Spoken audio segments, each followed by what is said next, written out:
humanity. The world is one. We're all born of one blood. We're very much concerned about the gap that exists between the rich nations and the poor nations. It burdens our consciences that by the year 2000, according to the UN, it will be necessary for Asia to have 4 times the amount of food it has at the present time. Latin America will have to have 4 times the amount of food as now, and Africa 3 times. So humanity concerns us. Then we have another interest in the world. We have the interest of science, technology. Our knowledge has probably increased more in the last 100 years than it did in, well, all previous history. It almost seems as if to our generation has been given the capacity to unlock all of the secrets of nature. Remember the poet who said, "I drew the bolt of nature's secrecies." One can imagine all the secrets of nature pouring out. So that we live not just in a world of gadgetry, we live in this beautiful world of technology. And finally, the world has become our concern through what might be called world involvement. In other words, there is a fondness today for doing social work, helping the minorities, bettering the inner city, helping those that are socially disinherited. Young men and women are dedicated today, as they never have been, to all of these social causes. They want to be, as they say, involved in the world. I remember during the council, I was waiting one day for the bus that took us to the council, and I saw a street cleaner in front of the hotel where I was staying, and I went up to him and I said, "How long will you work today?" He said, 12 hours. "What time did you get up?" He said, 4 o'clock this morning. And I said, "What is your duty?" He says, "Nothing but just sweeping the gutters. About a mile of gutters here in Rome." "How much do you earn?" He told me it was really a trivial wage. I said, "Tell me your philosophy of life." And he said, "You're going to the council, aren't you?" "Yes." "You're going to make important decisions for the church and the world." "Yes." He said, "But if I clean my gutters with a greater dedication than you do that work, the Lord is far more pleased with me." That's right.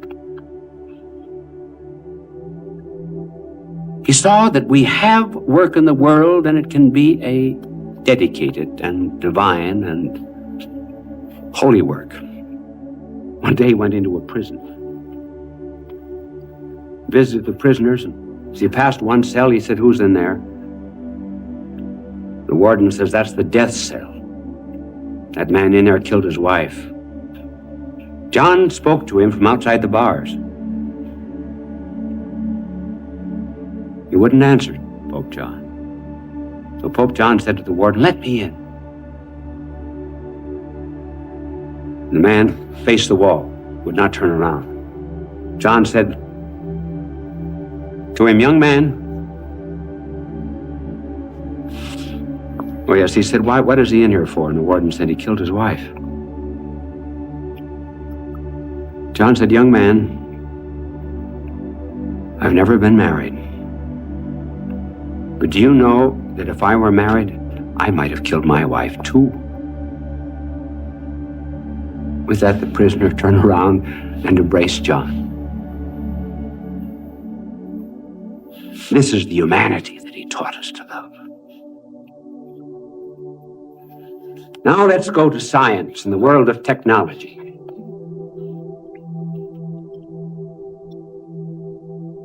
Who has done most to elevate the dignity of science, to give it a new view of things, and almost to write a scientific genesis? Who? Teilhard de Chardin.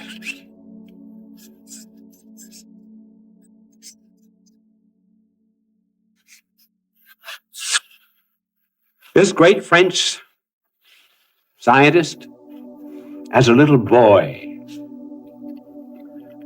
was interested in rocks.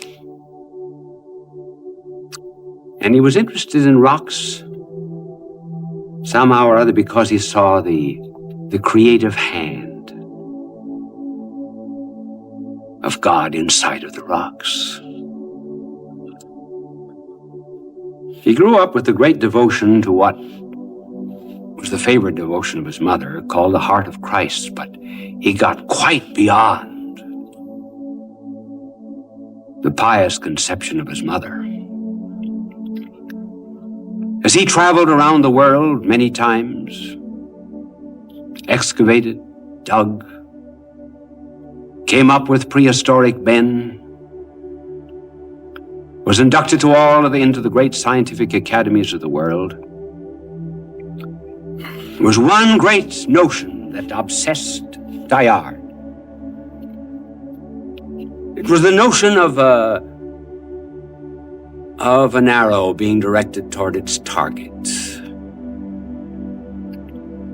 First of all, there has to be a mind that directs that arrow. And there has to be a target fixed before the arrow is ever shot. Let that arrow stand for the evolution of the universe. And he believed in the evolution of the universe. But it's working toward a target. And somewhere there was an archer that shot it. So Teilhard de Chardin saw the whole universe ablaze with Christ. All things were made by the power of his word.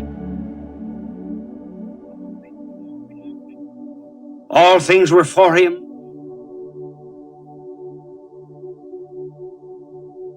And so deeply did this embed itself in the scientific concept of the universe that one day in the Gobi Desert, he could not read Mass. And he wrote this prayer.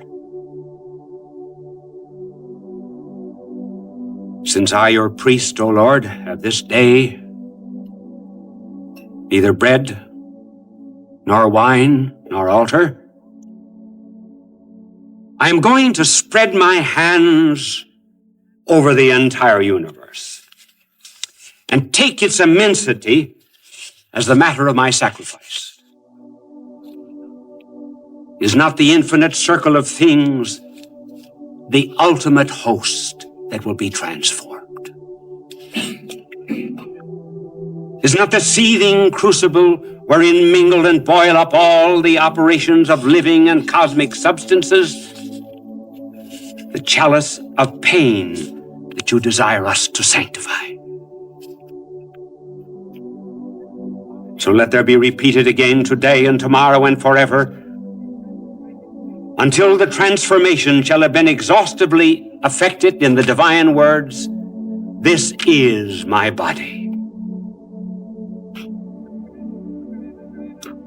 I wish I had other texts, time, but I have only 4 minutes, to develop the thought of Teilhard. I might someday give his whole theology of science. But here was a man who brought science into the forefront of modern thinking for all men who love the world, because to him this cosmos was sacred. And just as John saw Christ in all humanity, here was a man who saw Christ also in everything that was scientific and cosmic. And finally, who gave us world involvement? A Lutheran minister, Dietrich Bonhoeffer.